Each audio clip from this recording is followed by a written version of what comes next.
জাতীয় নির্বাচনের বিষয়ে প্রধান উপদেষ্টার বক্তব্যকে ভোটের সময়ের ব্যাপারে একটি ইঙ্গিত হিসেবে দেখছে বিভিন্ন রাজনৈতিক দল। যদিও বিশেষজ্ঞদের মত, নির্বাচন নিয়ে কালক্ষেপণ করবে না অন্তর্বর্তী সরকার। তারা বলছেন দলগুলোর সঙ্গে আলাপ আলোচনার মাধ্যমে ঠিক হতে পারে দিনক্ষণ। এদিকে নির্বাচন কমিশন বলছে যে কোনো সময় ভোট আয়োজনে প্রস্তুত কমিশন। সালের শেষ দিক থেকে 2026 সালের প্রথমার্ধের মধ্যে নির্বাচনের সময় নির্ধারণ করা যায়। কবে হবে ত্রয়োদশ জাতীয় সংসদ নির্বাচন? সবার মনে একটি প্রশ্ন। এমন পরিস্থিতিতে সোমবার অন্তর্বর্তী সরকারের প্রধান উপদেষ্টা বলেন 2025 সালের শেষে বা 2026 সালের প্রথমার্ধে হতে পারে নির্বাচন। ডক্টর ইউনূসের এই বক্তব্যকে ভোটের দিনক্ষণের বিষয়ে একটি ধারণা হিসেবে দেখছেন বিএনপি সহ বিভিন্ন দল। তবে তারা এও বলছেন প্রধান উপদেষ্টার বক্তব্যে নির্বাচনের বিষয়ে সুস্পষ্ট রোডম্যাপ নেই। আমরা চাই এই সরকার রোডম্যাপ ঘোষণা করুক। মাত্র ধারণা নয়, দিন তারিখ মাস ক্ষণ সহ সুনির্দিষ্ট একটি রোডম্যাপ তিনি আমাদের সামনে, জাতির সামনে প্রকাশ করবেন।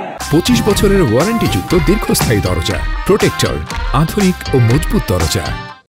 রাজনৈতিক মহলে এই নিয়ে নানা আলোচনার মধ্যে প্রধান নির্বাচন কমিশনার জানান যে কোনো সময় ভোট করতে প্রস্তুত ইসি। নির্বাচনের জন্য আমরা একদম আমাদের প্রস্তুতি শুরু আনা চলছে। এদিকে বিশেষজ্ঞরা মনে করেন নির্বাচন নিয়ে কালক্ষেপণ করবে না অন্তর্বর্তী সরকার। রাজনৈতিক দলগুলোর সঙ্গে আলোচনার মাধ্যমে ঠিক হতে পারে দিনক্ষণ।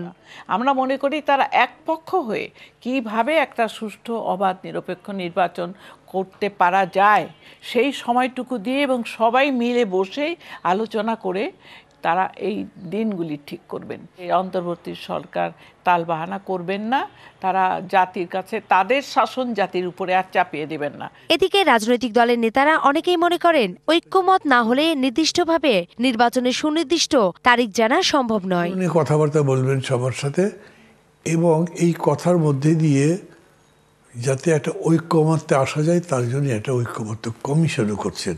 নাগরিক ঐক্যের সভাপতি আরো বলেন ডক্টর ইউনূসের বক্তব্য একটি নির্দেশিকা মাত্র। প্রয়োজনীয় সংস্কার ও ভোটের দিন নিয়ে সুনির্দিষ্ট রোডম্যাপ চায় তার দল। যতগুলো কাজ আছে সেই কাজ সবগুলো মিলে করতে এইরকম সময় তো লাগতেই পারে। নূপুর মাহমুদ, ডিবিসি নিউজ, ঢাকা।